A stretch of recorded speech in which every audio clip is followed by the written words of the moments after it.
শাপলা চত্বরের গণহত্যার পটভূমি তৈরি করেছিল গণজাগরণ মঞ্চ।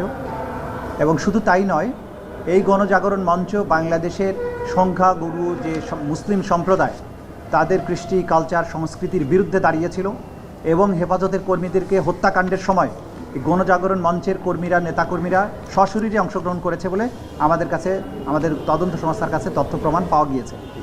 এর বাইরে ইমরানের সরকার গণজাগরণ মঞ্চের মুখপাত্র হিসাবে সে নিজে সরকারের যে সমস্ত ঊর্ধ্বতন কর্তৃপক্ষ, প্রাইম মিনিস্টার থেকে শুরু করে স্বরাষ্ট্রমন্ত্রী, র্যাবের প্রধান এবং পুলিশের কর্মকর্তাদের সাথে বিভিন্ন সময় বৈঠক করে এই শাপলা চত্বরে যে পরিচালিত অভিযান ছিল সেটির পরিকল্পনায়ও তিনি অংশগ্রহণ করেছিলেন।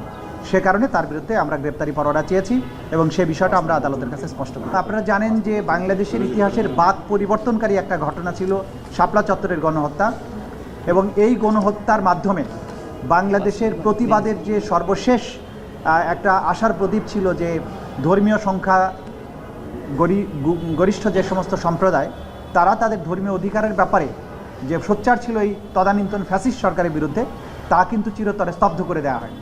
এবং যাদেরকে হত্যা করা হয় তারা অধিকাংশই ছিল মাদ্রাসার ছাত্র এবং ইয়েতিম, শিশু, কিশোর, কোরআনের হাফেজ, এই ধরনের মানুষ। এবং পরবর্তীতে তাদের সংখ্যা নিরূপণের ব্যাপারেও কিন্তু তাদেরকে কবর দেওয়া হয়েছে অজ্ঞাতনামা কবরে, তাদের সংখ্যা নিরূপণ করতে দেওয়া হয় নাই। তাদের পরিবারবর্গের কাছে গিয়ে চাপ সৃষ্টি করা হয়েছে যাতে তারা প্রকাশ না করেন যে তাদের সন্তানেরা এখানে মারা গিয়েছেন কিনা। এবং অধিকারের মতো একটা মানবাধিকার সংগঠন যারা এই সংখ্যাটা প্রকাশ করেছিল, এইটার দায়ে অধিকারের প্রধান নির্বাহী আদিলুর রহমান খানকে কারারুদ্ধ করা, তাকে সাজাও দেওয়া হয়েছিল।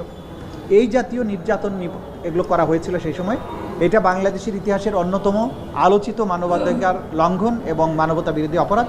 সে কারণে ট্রাইব্যুনাল অনেক পর্যালোচনার পরে এটাকে মানবতা বিরোধী অপরাধ হিসাবে চিহ্নিত করে এটাকে তদন্তের অধীনে নিয়ে এসেছে এবং এটার বিচারের ব্যাপারে পদক্ষেপ গ্রহণ তারা করবে, এটা আমাদের পক্ষ থেকে সিদ্ধান্ত।